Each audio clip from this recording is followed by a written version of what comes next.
আগে কাজ করে করে কালো হতো, এখন বসে বসে কালো হয়ে যাচ্ছে। 2 মাস ধরে কাজ নেই, কি করে যে সংসার চালাবো বুঝতে পারছি না, বুঝলি তো। তার উপর আমাদের গিন্নির তো বায়নার শেষ নেই। এই পুজোতে কত কি কিনে দিলাম, আবার এখন বলছে নাকি আমার মতন সেম হেডফোন চাই।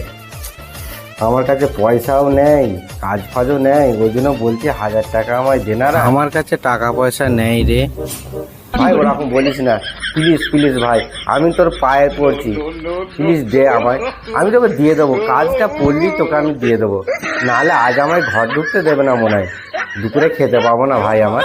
হ্যাঁ রে হ্যাঁ, তোকে দিয়ে দেবো, পাঠিয়ে দে। পাঠিয়ে দিয়েছে রে। তো আগে যাই, ব্লুটুথটা কিনে নিয়ে যাই, নাহলে দুপুরে খেতে পাবো না আমি। হে নাও তোমার ব্লুটুথওয়ালা হেডফোন। হ্যাঁ, এটা তো সেম তোমার মতনই হেডফোন। তোমার পছন্দ হয়েছে তো? হ্যাঁ, আমার খুব পছন্দ হয়েছে, তো দেখি।